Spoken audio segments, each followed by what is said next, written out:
तो संजीव जी देखिए, मैं बता दूं, जो हमने धरना दिया था जी, वो इसलिए दिया था कि इनके हक अधिकारों की लड़ाई लड़े, इनकी आवाज उठनी चाहिए। और रही बात राजनीति की, राजनीति से इस देश का कोई भी व्यक्ति अछूता नहीं है। पेट्रोल प्राइस बढ़ते हैं, उसके पीछे राजनीति होती है। कहीं सड़क बनती है तो राजनीति होती है। गांव से लेकर शहर तक जो भी काम होता है, वो जितनी भी फाइलें निकलती है, वो सब राजनीति ही उसकी जिम्मेदार है। तो राजनीति ही एक माध्यम है गरीब लोगों को हक अधिकार दिलाने का, राजनीति एक माध्यम है गरीब लोगों की आवाज उठाने का, राजनीति एक माध्यम है दूसरों को जुल्मों से बचाने का। तो क्यों ना हम राजनीति करें, मेरा यह मानना है। क्यों ना हम राजनीति करें। मैं आपको बता दूं, शायद पहला इंसिडेंट जब मैं बिनोली, जो मेरा थाना पड़ता है गांव का, जब मैं उस थाने में गया तो हमारे जो गरीब समाज के लोग हैं उनको लेके कुछ मैटर था, मैं गया वहां पे, तो वहां के थाना अध्यक्ष जी ने बोला कि भाई राजनीति कर रहे हो। तो मैंने उनको यही सवाल जवाब किया था कि ये मेरे अपने लोग हैं, मैं इनके परिवार से बिलोंग करता हूं और ये गरीब परिवार के लोग हैं हम, और अगर अपने समाज को उठाना, गरीबों की आवाज उठाना अगर राजनीति एक माध्यम है, तो राजनीति क्यों ना फिर राजनीति की जाए। अगर ये राजनीति है तो थाना अध्यक्ष उन्होंने कहा, मैं आज ही मैं राजनीति कर रहा हूं। आपके लिए सर्व समाज विकास महासंघ के सुभाष चंद्र कश्यप जी की खुली चुनौती है, जो कहते हैं राजनीति कुछ नहीं है। आज सुभाष चंद्र जी कहते हैं कि राजनीति ही हर ताले की चाबी है। बिल्कुल सर। तो अगर आप शिक्षा में है, और ये सच बात है कि अभी मैंने भी देखा 69 भर्ती जो यूपी में चल रही है, इसमें कई तरह की राजनीतिक पार्टियों की घुसपैठ हुई है, जिसकी तरह से जिनको जरूरत थी उनको नौकरी नहीं मिल पाई है। अभी तक केस अटके पड़े हैं, कई साल हो गए। इसमें दोनों चीज की कमी है, राजनीति भी जोर शोर से काम कर रही है, लेकिन इसमें शिक्षा की कमी। बिल्कुल। तो मैं इसलिए मैंने बोला राजनीति प्लस शिक्षा। जी, इसीलिए मैं भी सोच रहा हूँ कि सर्व समाज विकास महासंघ जो कि शिक्षित भी है, मैनेजमेंट भी बहुत अच्छी से संभालते हमारे सुभाष जी, और राजनीति में भी बहुत अच्छी तरह काम करेंगे।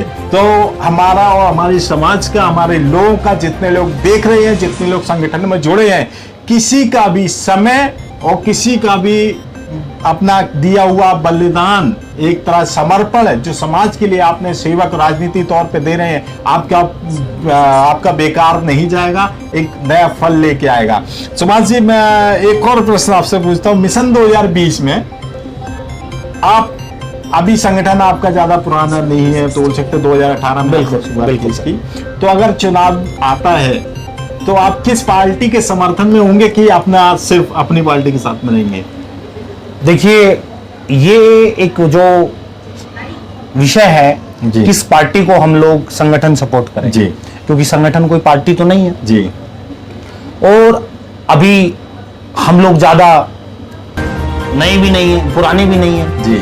तो मैं आपको बता देना चाहता हूं आपके चैनल के माध्यम से कि संगठन अपनी हिसाब से हमने सीटों का चयन कर लिया है जी। प्रत्याशियों का चुनाव की प्रक्रिया चल रही है, चाहे वो ग्राम प्रधान की हो, चाहे वो जिला पंचायत सदस्य की। हम लोग मैदान में उतर चुके हैं, पिछले 3 साल से हम लोग काम कर रहे हैं जी।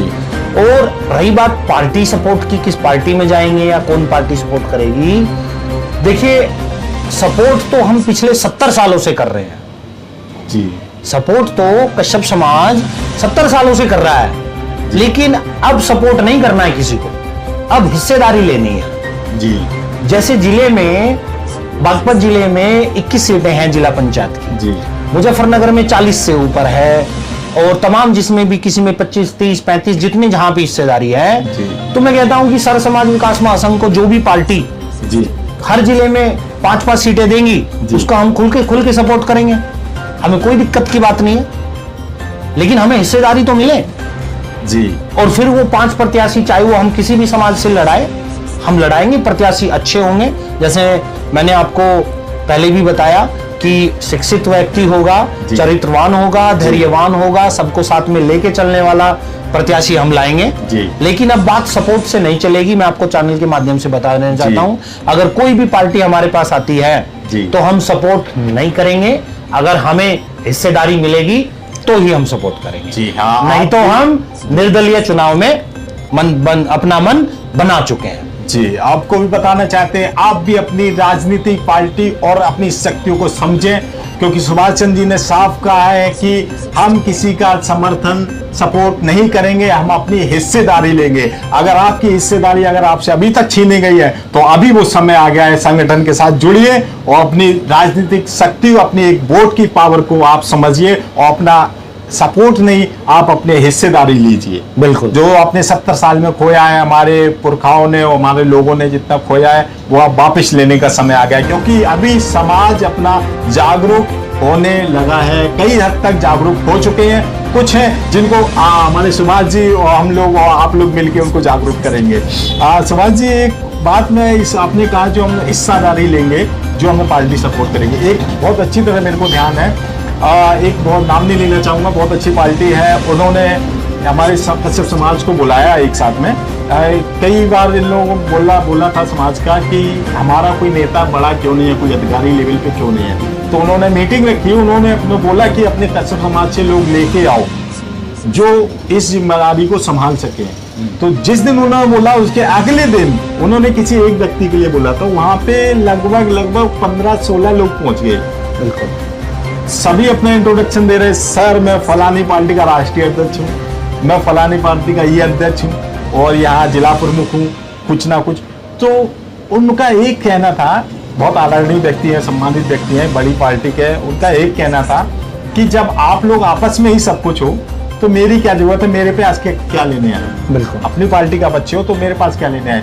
तो इस तरह से आप क्या करोगे अगर समाज को कोई न्योता देता है, कोई उन्हें बुलाता है? देखिए, मैं आपको बता दूं जी, जो 70 सालों का जो इतिहास कश्यप समाज का रहा है, स्पेशली आप आज सामाजिक चर्चा कर रहे हैं, मुझे लग रहा है जी, तो समाज का जो इतिहास रहा है जी, वो कहीं ना कहीं जितना ऊपर उठना चाहिए, जिस हिसाब से कार्य होने चाहिए, उतना नहीं हो पाया। लेकिन जब कोई हमें ये कहता है कि जी आप अपने एक व्यक्ति को लाइए, तो हमें सबसे पहले समाज हित में सोचना चाहिए जी। और अगर आप कह रहे हैं जी 15 लोग, मैं कहता हूं कि जब एक अपॉर्चुनिटी आई समाज के सामने तो वहां पे 15 लोग खड़े होंगे, लेकिन एक शब्द है त्याग और समर्पण। जी, त्याग और समर्पण जिस व्यक्ति में नहीं होगा वो जीवन में व्यक्ति कुछ नहीं कर पाएगा। तो हमारे जितने भी समाज सेवा में लगे हुए लोग हैं, चाहे हमारे कार्यकर्ता हों, चाहे कोई भी हो, उसमें मैं भी आता हूं, आप भी आते हैं जी। तो हमें जो है त्याग के जैसे विषय में भी सोचना चाहिए। अगर कहीं समाज का भला हो रहा है तो त्याग कर देना चाहिए। दूसरे भाई अगर कामयाब है, दूसरा व्यक्ति अगर सक्षम है तो उसको आगे लेना चाहिए। जी, तो आप क्या सोचते हैं अगर अपने समाज के उत्तर प्रदेश में लगभग 150 से ज्यादा संगठन हैं, अगर कोई एक संगठन उसमें निकलता है, कोई आगे की तरफ बढ़ता है, तो क्या आप उनको समर्थन देने को तैयार हैं? देखिए, जो भी समाज हित में काम करेगा, जो भी देश हित में काम करेगा, जो भी अच्छा काम करेगा, सर्व समाज विकास महासंघ प्रत्येक उस व्यक्ति के साथ है, इसमें कोई दो राय की बात नहीं। जी, कभी आपको ऐसा नहीं लगता कि इन ग्रुप से आगे हमको निकलना चाहिए, हम अपने ग्रुप को आगे करें, ऐसा तो आप? देखिए, मैं आपको बता दूं, हमारा खुद से कंपटीशन होना चाहिए, और जो कि हम करते हैं जी, जो कि मैं संगठन में भी ये विचारधारा मैंने प्रत्येक कार्यकर्ता को मैंने समझाया है कि जो अगर आप आज 10 आदमी को जोड़ते हैं, कल को आप अगर 20 आदमी को जोड़ रहे हैं तो आप प्रोग्रेस कर रहे हो। अगर आप 9 या 5 आदमी में रहेंगे, इसका मतलब आप प्रोग्रेस नहीं कर रहे जी।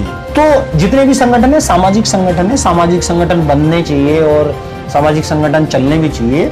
लेकिन जो चीजें चल रही है जी, एक रैली कर ली साल में, है ना, एक रैली कर ली साल में, महर्षि कश्यप जयंती हो गई, है ना, या छोटा मोटा कोई नेताओं को बुला लिया, प्लेटफॉर्म तैयार कर लिया और सोचते हैं कि हम राजनीति में आगे निकल जाएंगे। ऐसा कुछ नहीं होने वाला। मैं आपको चैनल के माध्यम से बता देना चाहता हूं, जब तक मुझे याद है एक स्टोरी जी, जब बहुजन समाज पार्टी बसपा जब चुनाव में आई और मायावती जी चुनाव लड़ी पहला, तो जो अन्य पार्टियां थी वहां के लोगों ने उन बहुजन समाज पार्टी के कार्यकर्ताओं को बुलाया और बोला जाओ मोहल्ले में जाओ उनके और ये बोलो आप अपना वोट खराब कर रहे हो, वो जीतेगी तो नहीं, इसलिए वोट खराब नहीं करना, आप वोट हमें दे दो।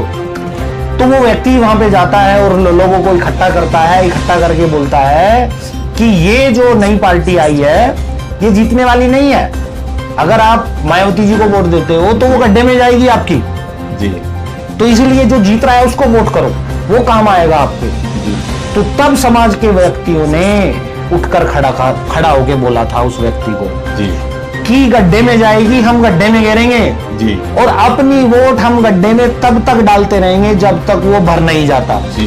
तो आज मैं उन समाज को धन्यवाद देना चाहता हूं, उन्होंने वो गड्ढा भरा और मायावती जी को 4 बार उत्तर प्रदेश में मुख्यमंत्री बनाया। तो हम लोगों को भी अपनी संख्या के हिसाब से अब ये समझ लेना चाहिए कि 1 रैली से 2 रैली से कुछ नहीं होना, चुनाव में आओ और अगर वोट मिलती है तो गोलक में से अगर आपकी संख्या निकलती है तो आप इतनी संख्या में हो, वरना लोग कहते हैं कि हम 10 करोड़ है, 20 करोड़ है, 50 करोड़ है, मैं कहता हूं आप इतने हो ही नहीं, कभी पोलिंग में से निकले हो? नहीं निकले ना, नहीं निकल पाए। तो सर्व समाज विकास महासंघ मिशन 2020 में यही प्रयास करने का है जी। सर्व समाज विकास महासंघ अब जो चुनाव आएगा इसमें हमें अपनी जनसंख्या, अपनी वोट की सामर्थ्य दिखाना है कि हम कितने हैं। अभी तक कई कहते समाज कितना, अपना यूपी में कितने समाज हैं, कोई 2 करोड़ 5 करोड़ 10 करोड़ पता नहीं कितने बताते बोलते हैं, लेकिन कभी चुनाव के टाइम में सब गायब हो जाते हैं, पता नहीं किस पार्टी में कौन किधर चला गया। चलो इसी तौर पे देखते हुए आप सर्व समाज विकास महासंघ आने वाले 2020 में चुनाव के लिए तैयार है? बिल्कुल सर।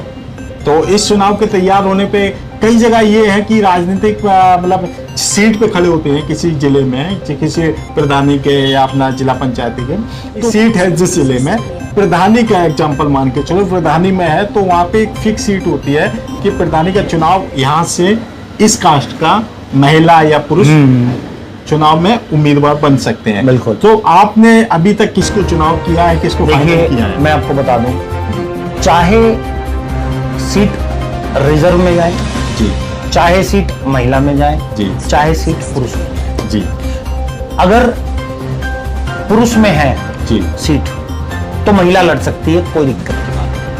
ऐसा कहीं नहीं लिखा कि पुरुष में है और महिला नहीं लड़ सकती, ठीक है, क्योंकि पुरुष नाम से कभी नहीं आता। ठीक है। लेकिन महिला में अगर सीट आ गई तो पुरुष नहीं लड़ सकता, रिजर्व हो गई वो महिला के लिए जी। अगर ओबीसी में सीट है तो ओबीसी ही लड़ेगा, जनरल नहीं लड़ेगा। लेकिन अगर जनरल में सीट है तो ओबीसी भी लड़ सकता है, एससी भी, एसटी भी, कोई भी लड़ सकता है। लेकिन अगर एससी में सीट आ गई तो फिर ना ओबीसी लड़ेगा ना जनरल लड़ेगा, केवल एससी लड़ेगा। तो इसके लिए हम तैयार हैं। हमारे साथ में वाल्मीकि समाज जुड़ा हुआ है, हमारे साथ में जो अन्य एससी एसटी लोग हैं वो जुड़े हुए हैं। अगर कभी चुनाव जिस सीट पे हम लोग तैयारी कर रहे हैं, अगर वो सीट आरक्षण के माध्यम से एससी एसटी में आती है तो हम लोग अपना प्रत्याशी जो है एससी एसटी से उठाएंगे और विजय बनाएंगे उसको। ये बहुत गहरी बात है सुभाष चंद्र कश्यप जी, अभी का नहीं आगे तक का सोच के चलते हैं। हम तो ये उम्मीद में सोच में थे कि सिर्फ कश्यप समाज के साथ में है, लेकिन अब ये राज खुला है कि इन्होंने सर्व समाज विकास महासंघ किस लिए तैयार किया है, इसीलिए तैयार किया है कि अपने समाज का या अपने पार्टी का कोई ना कोई राजनीतिक में हो, तो इसीलिए सभी जातियों को लेके अपने साथ में चलते हैं। तो ये बहुत अच्छा आपका मास्टर माइंड इसको कह सकते हैं या मैनेजमेंट माइंड इसको कह सकते हैं। बिल्कुल, बहुत अच्छी तरह आपने काम किया है। मैं चाहता हूँ कि अभी राजनीतिक पार्टी बहुत ऐसी हैं कि खरीद फरोख्त करती हैं। अभी देखा होगा बड़ी बड़ी पार्टियों की बात करता तो विधायक खरीद लिए जाते, सांसद खरीद लिए जाते। अगर कोई आपको खरीदे तो आप क्या करना, खरीदेंगे या अपना उसको अपनी हक लेंगे उससे? देखिए सीधी सी बात है जी, खरीदने को मैं कोई रोड पे नहीं बैठा हुआ जी, एजुकेटेड हूँ, राइट, अच्छी नौकरी कर रहा हूँ, राइट, अपना और अपने परिवार का भरण पोषण मैं समझता हूँ बेहतर चला रहा हूँ जी, गाड़ी मेरे पास है, घर में एसी है, सब चीज है, मस्त, कोई बात नहीं चल रही जी। जो दर्द, जिस दर्द को लेके हम चले हैं जी, वो ही हमारी कीमत हो सकती है, उसके आगे और उसके पीछे कुछ नहीं। अपना हक अधिकार, गरीबों की सुरक्षा, जी। अरे रोटी कपड़ा, संजीव जी मैं कहना चाहता हूँ आपके चुनाव के इसमें चैनल के माध्यम से गरीबों को खासकर अपील है, जो शोषित पीड़ित उपेक्षित है उनसे अपील है। जी। बहुत हो गया रोटी कपड़ा और मकान, अब बात करने की बारी है सुरक्षा, सम्मान और स्वाभिमान की। हमें ये देखना पड़ेगा कहां पे हम सुरक्षित हैं, कहां पे हमारा सम्मान हो रहा है और कहां पे हम स्वाभिमान से अपना सर उठा सकते हैं। ये देखने की बात है। ये खरीद फरोख्त, ये सब पैसा आना जाना लगा रहता है। जी। सबसे पहले जो मिशन हम लेके चले हैं, जी। उस मिशन को पूरा करना है, उस मिशन पे हमें लगना है, लोगों की सेवा करनी है। और लोग, ताकि मेरे मरने के बाद में, या मरने के बाद में अगर मैं 60 साल जीता हूं, मैं 70 साल जीता हूं, तो कम से कम 70 साल और लोग याद रखें कि हाँ भाई सुभाष जी थे और अच्छा कार्य उन्होंने किया, अच्छे कार्य के लोग जाने। ये ही मेरा जीवन का लक्ष्य है। जी। और हमारा कश्यप समाज की आवाज भी आपसे आग्रह और निवेदन करता है कि आप इस ऐसी पार्टी के साथ में जुड़े जो आपको सुरक्षा, सम्मान और स्वाभिमान आपको दे सके। उस पार्टी के साथ में जुड़े। आपने बहुत 70 साल बहुत दिए, लोगों को सपोर्ट किया, समर्थन दिया, वोट दिया, लेकिन अभी अपने वोट की ताकत को पहचानने का समय है। और मैं सुभाष जी से बोलना चाहूंगा, लास्ट में अपने दर्शकों को कुछ अपील करना चाहेंगे आप? जी बिल्कुल। देखिए, मैं चैनल के माध्यम से सभी सर्व समाज के सभी बंधुओं से ये हाथ जोड़कर निवेदन करता हूं कि आपने मेरे विचार जाने, आपने संगठन की आइडियोलॉजी को जाना। अगर हमारी और संगठन की आइडियोलॉजी आपको अच्छी लगती है, आप उससे इत्तेफाक रखते हैं, आप उसको सपोर्ट करना चाहते हैं, तो आप संगठन में, आपका स्वागत है। आप संगठन से जुड़े और मिशन 2020 को प्रत्येक जिले में, प्रत्येक प्रदेश के प्रत्येक जिले तक, गांव-गांव तक पहुंचाने का काम करें। बहुत बहुत धन्यवाद। जी, आपने अभी सुना सुभाष चंद्र कश्यप जी को, बहुत अच्छे और राजनीतिक पार्टी बहुत अच्छे पकड़ बनाने वाले हमें कश्यप समाज के हैं, जो कि सभी का साथ, सभी का विकास लेके चलते हैं, सर्व समाज विकास महासंघ। और आपसे निवेदन करता हूँ, अगर आपको वीडियो पसंद आया हो तो इसको लाइक, कमेंट और सब्सक्राइब करना मत भूलें, क्योंकि कश्यप समाज आपकी आवाज आपके साथ। आपका दोस्त संदीप प्रभाव आपका शुक्रिया करता है। थैंक यू, नमस्कार। बहुत बहुत धन्यवाद संजय जी।